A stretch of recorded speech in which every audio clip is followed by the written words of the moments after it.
गुणवत्ताच ही आजच्या काळाची खरी संपत्ती आहे. शिक्षणाच्या जोरावर कोणताही विद्यार्थी मोठे यश मिळवू शकतो. गरिबी हा शिक्षणातील अडथळा नसून जिद्द, मेहनत आणि सातत्य यांच्या बळावर प्रत्येकजण आपले ध्येय गाठू शकतो.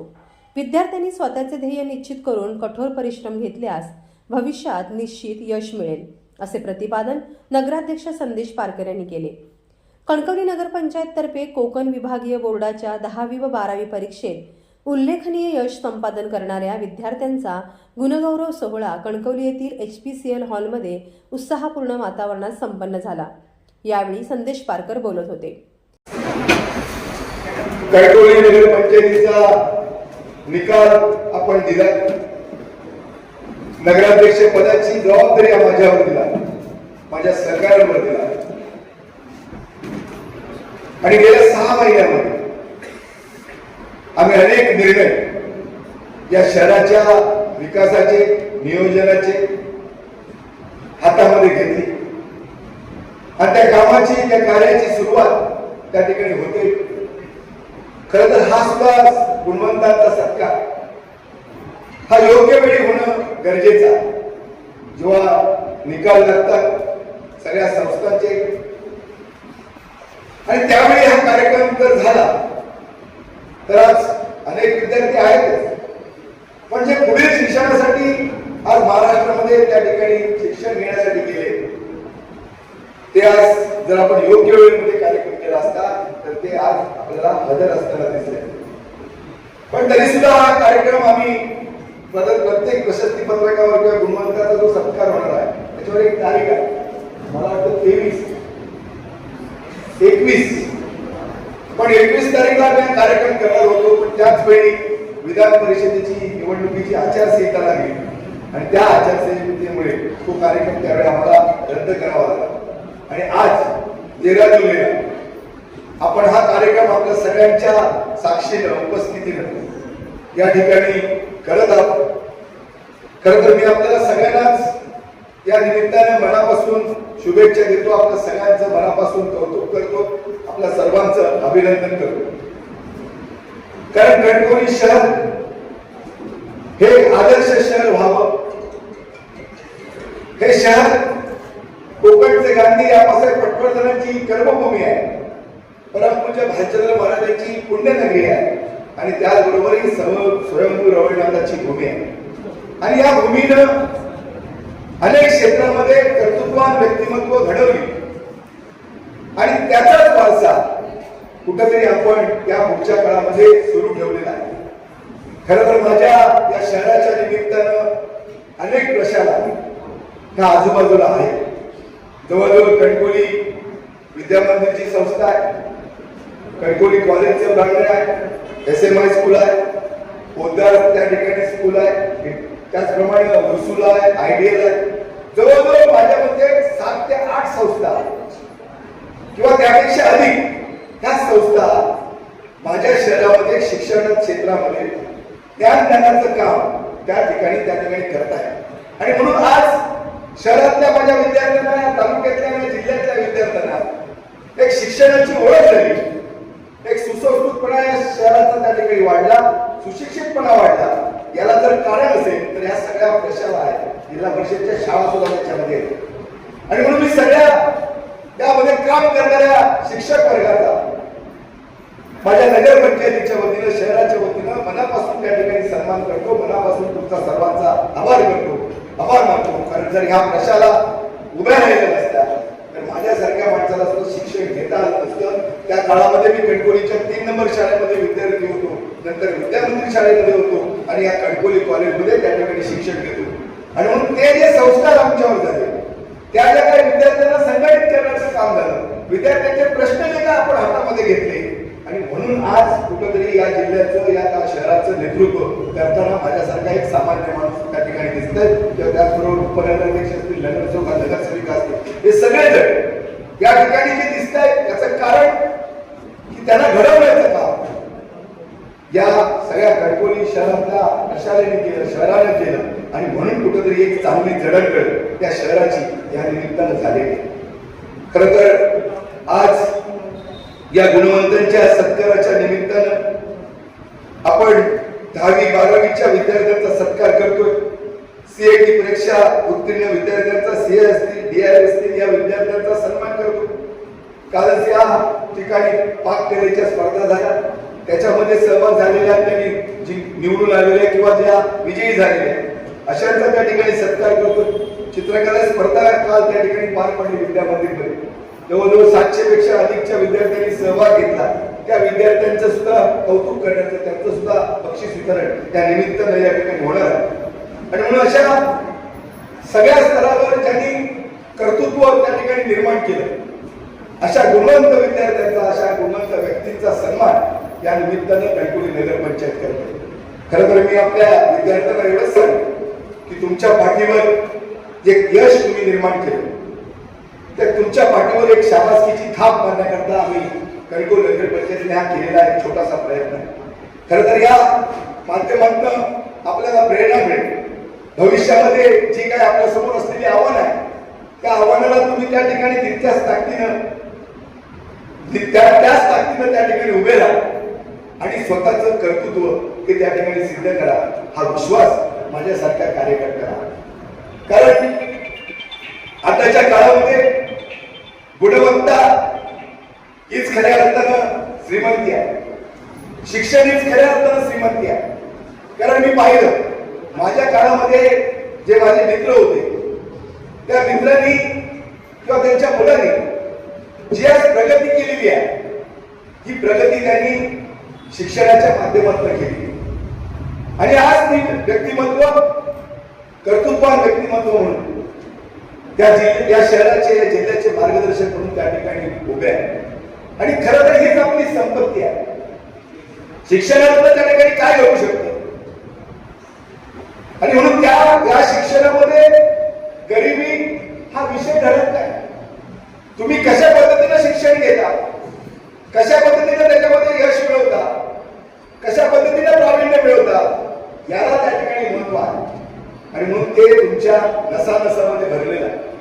आणि म्हणून तुम्हाला ही संधी आहे, हे एक व्यासपीठ आहे. या संधीचं सोनं करा, मनामध्ये एक ध्येय ठरवा आणि मेहनतीनं, हिमतीनं त्या ध्येयाची पाठलाग करा. नक्कीच जीवनामध्ये आपण यशस्वी झाल्याशिवाय राहणार. आणि ही ताकद तुमच्यामध्ये आहे, ही क्षमता तुमच्यामध्ये आहे. आणि म्हणून स्वतःमध्ये एक आत्मविश्वास निर्माण करा. कधी त्या ठिकाणी कुठलंही आव्हान असेल, कुठलंही त्या ठिकाणी असतील परिस्थिती असेल, त्या परिस्थितीवर मात करत, या आव्हानाला तोंड देत आपण त्या ठिकाणी स्वतःची एक वेगळी ओळख, स्वतःचं एक अस्तित्व आपल्या कर्तृत्वावर निर्माण करा. आणि हीच खरी तुमची भविष्यातली त्या ठिकाणी ओळख आहे. खरं तर मी सातत्यानं पालकांचं कौतुक करतो. कारण पालकांनी आता एक विशेष मेहनत, स्वतःचे सगळ्या गैरसोयी करत, एक वेळ आपल्याला व्यक्तिगत अडचण करत, पण आपल्या मुलाला त्या ठिकाणी चांगलं शिक्षण मिळालं पाहिजे, दर्जेदार शिक्षण मिळालं पाहिजे, याच्यासाठी पालक फार मोठी मेहनत घेत आहेत. मी सांगतो की माझ्या काळामध्ये, म्हणजे मी जेव्हा शिकत होतो आणि माझं शिक्षण पूर्ण झालं, त्यावेळी आम्ही पारंपरिक व्यवसायाकडे होतो. म्हणजे आमचे वडील एक भुशारी दुकान चालवायचे आणि ते संपलं, आम्ही कॉलेज पूर्ण केलं आणि तिथं परत तो व्यवसाय सुरू करायचा. म्हणजे पारंपरिक व्यवसायाला बाजूला साधलं. आता आपण नवीन नवीन जे बदल आहेत, परिवर्तन आहे, ती स्वीकारून त्या क्षेत्रामध्ये आता आपण आघाडी घेतलेली आहे. म्हणून मी पालकांचं कौतुक होतं. आता मी बघितलं की अनेक मुलं डॉक्टर आहेत, इंजिनियर आहेत, वकील आहेत. प्रत्येक क्षेत्रामध्ये एक नवी पिढी आज माझ्या शहरातून घडते, काम करते आणि स्वतःची एक वेगळी ओळख निर्माण करते. आणि म्हणून हे कशामुळे झालं, तर हे शिक्षणामुळे झालं. तुम्ही जी मेहनत घेतली, पालकांनी जी मेहनत घेतली, विद्यार्थ्यांनी त्या ठिकाणी एक जबाबदारी समजून काम स्वीकारलं आणि जे यश, बघा श्री हरिविसे म्हणाले, सिंधुदुर्गाचा एक पॅटर्न, कोकणचा एक पॅटर्न गेली 10-12 वर्ष या महाराष्ट्रामध्ये गाजतोय. ज्यावेळी 10वीचे 12वीचे निकाल येतात, त्यावेळी माझं कोकण, माझा सिंधुदुर्ग, तरुण असतील, तरुणी असतील, ह्या प्रथम क्रमांकावर असतात. आणि हा एक सन्मान पुऱ्या महाराष्ट्रातल्या कोकणला, विशेषतः सिंधुदुर्गाला त्या निमित्तानं मिळतो. आणि हा मिळतो कुणामुळे? हा तुमच्या विद्यार्थ्यांमुळे, गुणवंत विद्यार्थ्यांमुळे मिळतो, त्या शिक्षकांमुळे मिळतो आणि पालकांमुळे मिळतो. आणि ज्यावेळी तिन्ही जण एकत्रपणे काम करतात, कारण शेवटी आपलं कुटुंब, त्याच्या ज्या गरजा आहेत, त्याच्या ज्या अपेक्षा आहेत, त्याचा जो आर्थिक खर्च आहे, स्वतःचा जो व्यक्तिमत्व विकास आहे, हे जेव्हा आपण सगळं आपल्या पायावर स्वतःच्या कर्तृत्वावर जेव्हा उभं करणार आहात, तेव्हा त्याच्यातलं जे एक समाधान आहे, त्याच्यातलं जे आनंद आहे, हा एक वेगळा आनंद आहे. तुम्ही स्वकर्तृत्वावर स्वतःच्या कुटुंबाला त्या ठिकाणी न्याय देऊ शकता, ही ताकद तुम्हाला शिक्षणामध्ये मिळते, शिक्षणामुळे मिळते आणि तुमच्या मेहनतीमुळे. आणि म्हणून नुसतं शिक्षणाच्या बरोबर आपण डॉक्टर, इंजिनियर व्हाच, पण अनेक क्षेत्र आहे, कला क्षेत्र आहे, राजकीय क्षेत्र आहे. कारण आता पुढच्या काळामध्ये, आता पूर्वीचा काळ हा पारंपरिक होता, आहे त्या पद्धतीचं शिक्षण घेऊन पुढच्या आपल्या व्यवसायाला लागणार होता. आता येणारा जो काळ आहे हा बुद्धिवंतांचा काळ, हुशार लोकांचा काळ. आणि म्हणून याच्यातनं वेगवेगळ्या क्षेत्रातलं कर्तृत्वान व्यक्तिमत्व तयार झाल्याच्या नंतर त्याच्या हातामध्ये जेव्हा जिल्हा जाणार आहे, त्यांच्या हातामध्ये जिल्ह्याचं नेतृत्व जाणार आहे, त्यावेळी खऱ्या अर्थाने जिल्ह्याचा सर्वांगीण विकास होणार, सगळ्या क्षेत्रामध्ये बदल होणार आहे. सिंधुदुर्ग जिल्ह्यामध्ये पोटेन्शियल आहे, नैसर्गिक साधन संपत्ती आहे, सिंधुदुर्ग जिल्हा पर्यटन जिल्हा आहे आणि प्रत्येकामध्ये एक स्वाभिमान आहे. प्रत्येकाला हा जिल्हा आपला वाटतो, हे शहर आपलं वाटतं, स्वाभिमानी माणसाचं हा जिल्हा, असा हा जिल्हा. आणि म्हणून या जिल्ह्यामध्ये आपली एक स्वतःची एक ठामपणानं एक ओळख निर्माण करणं, हेच काम आपल्याला त्या ठिकाणी करायचं. एक अडचण किंवा एक प्रश्न माझ्या मनामध्ये सातत्यानं राहतो की आपण 10वी मध्ये मोठं यश मिळवता, आपण 12वी मध्ये यश मिळवता, पण त्यानंतर त्या मुलांचं काय होतं हा प्रश्न माझ्या समोर आहे. कारण ते मुलं त्या ठिकाणी भविष्यामधल्या चर्चेमध्ये नसतात. खरं तर राज्यामध्ये आपण सातत्य ठेवलं पाहिजे. आरंभशूरपणा त्या ठिकाणी कामाचा नाही. आपण त्या ह्याच्यामध्ये, त्या यशामध्ये सातत्य ठेवू. जर यश मिळवलं तर त्या ठिकाणी काहीतरी त्या यशाचं म्हणजे 10वी 12वी मध्ये मिळवलेलं काम, यश, हे यश पुढे तसंच पद्धतीनं सातत्य त्याच्यामध्ये राहिलं पाहिजे.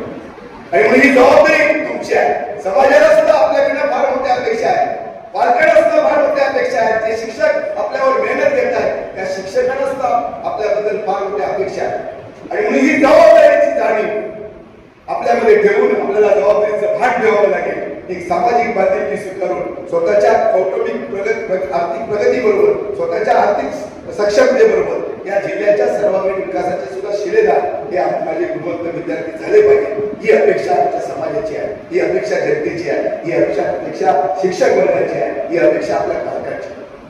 आणि म्हणून कुठेतरी आम्ही कमी पडत असतो तुम्हाला संधी देण्यामध्ये, तुमच्या सगळ्या या जडणघडणीमध्ये, तर ते आम्हाला सांगा, आम्हाला दाखवून द्या.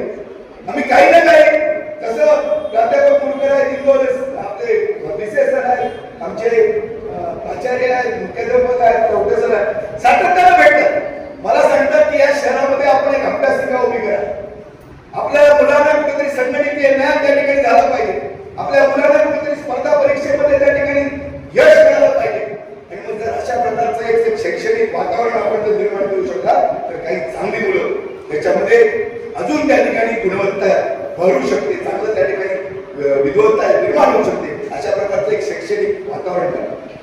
नक्कीच नुसतं गुणवंत सत्कारापुरते आम्ही मर्यादित राहणार नाही. आमची ही जबाबदारी आहे, ज्या ज्या काही आमचे सोर्स आहेत त्याच्यामधनं आमचे अधिकार आहे, त्यामधनं काय त्या ठिकाणी माझ्या जिल्ह्यातल्या विद्यार्थ्यांसाठी, गुणवंत असतील, इतर विद्यार्थी असतील किंवा माझ्या शहरातल्या विद्यार्थ्यांसाठी काय करता येईल हा प्रयत्न आमचा सातत्यानं प्रामाणिकपणाने राहील.